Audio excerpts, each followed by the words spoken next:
Hello friends, welcome back to ബിലൂസ്. ഇന്ന് നമ്മൾ പരിചയപ്പെടുത്തുന്നത് കുറ്റിക്കുരുമുളക് കൃഷിയെക്കുറിച്ചാണ്. നമ്മുടെ അടുക്കളകളിൽ ഏറ്റവും അത്യാവശ്യമായ ഒരു ഐറ്റമാണ് കുരുമുളക്. കറുത്ത പൊന്ന് എന്നറിയപ്പെടുന്ന കുരുമുളകിന് ഒരുപാട് മെഡിസിനൽ വാല്യൂ ഉള്ളതാണ്. മാർക്കറ്റിൽ നല്ല വിപണന മൂല്യമുള്ള കുരുമുളക് നമ്മുടെ വീടുകളിലും ഈസിയായി വളർത്താവുന്ന ഒന്നാണ്. സ്ഥലപരിമിതി ഉള്ളവർക്ക് പോലും ചട്ടിയിൽ വീടിനോട് ചേർന്നോ ടെറസിലോ നട്ടു വളർത്താൻ പറ്റുന്ന ഒന്നാണ് കുറ്റിക്കുരുമുളക്. ഇതിനു മുമ്പ് ഒരു കാര്യം പറഞ്ഞു കൊള്ളട്ടെ.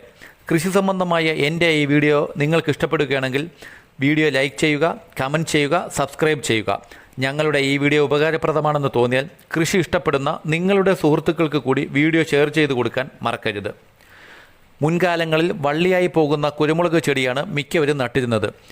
ഇങ്ങനെയുള്ള ചെടികളിൽ നിന്നും വർഷത്തിൽ ഒരിക്കൽ മാത്രമേ കായ്ഫലം കിട്ടിയിരുന്നുള്ളൂ. കൂടാതെ അങ്ങനെയുള്ള ചെടികൾ വളരെ ഉയരത്തിലുള്ള മരങ്ങളിലേക്ക് പടർന്നു പോകുന്നതിനാൽ അതിൽ നിന്നും കുരുമുളക് പൊട്ടിച്ചെടുക്കുവാൻ തന്നെ ബുദ്ധിമുട്ടായിരുന്നു.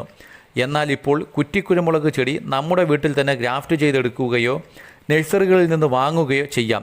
കുറ്റിക്കുരുമുളക് ചെടിയിൽ നിന്നും വർഷം മുഴുവനും കുരുമുളക് ലഭിക്കുകയും ഈസിയായി കുരുമുളക് ചെടിയിൽ നിന്നും കുരുമുളക് പൊട്ടിച്ചെടുക്കുവാനും പറ്റും. നഴ്സറിയിൽ നിന്നാണ് ചെടി വാങ്ങുന്നതെങ്കിൽ ഗ്രാഫ്റ്റ് ചെയ്ത ചെടി തന്നെ വാങ്ങണം. അതുപോലെ കുരുമുളകിൻ്റെ തിരി വന്നിട്ടുണ്ടോ എന്ന് നോക്കി തിരി വന്നിട്ടുള്ള ചെടി തന്നെ നോക്കി വാങ്ങണം. കുറ്റിക്കുരുമുളക് ചെടി ഗ്രാഫ്റ്റ് ചെയ്യുന്നത് കുരുമുളകിൻ്റെ തന്നെ ഫാമിലിയിൽപ്പെട്ട ഒരു കണ്ടൽ ചെടിയായ തിപ്പലിയിലാണ്. ഇതൊരു കണ്ടൽ ചെടി ആയതുകൊണ്ട് തന്നെ ഇതിൻ്റെ വേരുകൾ നല്ലതുപോലെ വളരുകയും നമ്മൾ കൊടുക്കുന്ന വളങ്ങൾ എല്ലാം നല്ലതുപോലെ ആഗിരണം ചെയ്തെടുക്കുകയും ചെയ്യുന്നു. അതിൻ്റെ ഫലമായി ഇങ്ങനെയുള്ള കുരുമുളക് ചെടിയിൽ നിന്നും ധാരാളം കുരുമുളക് ലഭിക്കുകയും ചെയ്യും. കുറ്റിക്കുരുമുളക് ചട്ടിയിൽ നടുന്നതാണ് നല്ലത്. മഴക്കാലങ്ങളിൽ ചട്ടിയിൽ വെള്ളം കെട്ടിക്കിടന്നാൽ പോലും തിപ്പലിയിൽ ഗ്രാഫ്റ്റ് ചെയ്ത കുരുമുളക് നശിച്ചു പോകില്ല. നല്ല ഇളക്കമുള്ള മണ്ണിൽ വേണം കുറ്റിക്കുരുമുളക് ചെടി നടുവാൻ.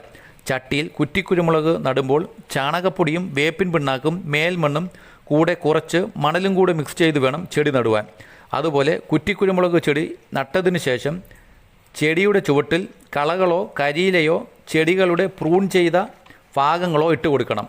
ചെടിയുടെ ചുവട്ടിൽ നേരിട്ട് വെയിലടിക്കാതിരിക്കാനും ചുവട്ടിൽ നനവ് നിലനിർത്താനും ഇത് സഹായിക്കും.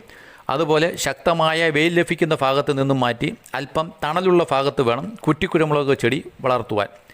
ചാണകപ്പൊടിയോ വേപ്പിൻ പിണ്ണാക്കോ കടലപ്പിണ്ണാക്കോ വളമായി കുറ്റിക്കുരുമുളകിന് കൊടുക്കാം. രാസവളം കൊടുക്കുകയാണെങ്കിൽ യൂറിയയോ പൊട്ടാഷോ ചെറിയ ക്വാണ്ടിറ്റിയിൽ ഇട്ട് കൊടുക്കാം. ഒരു കാരണവശാലും ചെടിയുടെ മൂട്ടിൽ ഇടരുത്. അല്പം മാറി വേണം ഇട്ട് കൊടുക്കുവാൻ. അതുപോലെ വളമിട്ട് കൊടുക്കുമ്പോൾ വേര് പൊട്ടാതെ വേണം ഇട്ട് കൊടുക്കുവാൻ. വേര് പൊട്ടുകയാണെങ്കിൽ കുരുമുളകിനെ ബാധിക്കുന്ന അസുഖമായ ദ്രുതവാട്ടം ഉണ്ടാവുകയും ചെടികൾ പെട്ടെന്ന് ഉണങ്ങിപ്പോവുകയും ചെയ്യും. നിമാവിരകളുടെ ആക്രമണം മൂലമാണ് ദ്രുതവാട്ടം ഉണ്ടാകുന്നത്. എന്നാൽ തിപ്പലി ഗ്രാഫ്റ്റ് ചെയ്ത ചെടികളിൽ പൊതുവെ ദ്രുതവാട്ടം കുറവാണ് കണ്ടുവരുന്നത്. കുറ്റിക്കുരുമുളകിൽ കണ്ടുവരുന്ന ഒരു പ്രശ്നമാണ് ഇലകളുടെ മഞ്ഞളിപ്പ്. എപ്സം സാൾട്ട് 1/2 ടീസ്പൂൺ 1 ലിറ്റർ വെള്ളത്തിൽ കലക്കി ചുവട്ടിൽ ഒഴിച്ചു കൊടുക്കുകയോ ചെടിക്ക് സ്പ്രേ ചെയ്ത് കൊടുക്കുകയോ ചെയ്ത് ഈ പ്രശ്നം പരിഹരിക്കുവാൻ പറ്റും. കുറ്റിക്കുരുമുളക് ചെടിക്ക് കീടശല്യമുണ്ടെങ്കിൽ വേപ്പെണ്ണ മിശ്രിതമോ ബിവേറിയയോ സ്പ്രേ ചെയ്ത് കൊടുക്കുന്നത് മൂലം കീടങ്ങളുടെ അറ്റാക്കിങ്ങിൽ നിന്നും കുരുമുളക് ചെടിയെ ഒരു പരിധിവരെ സംരക്ഷിച്ച് നിലനിർത്താം.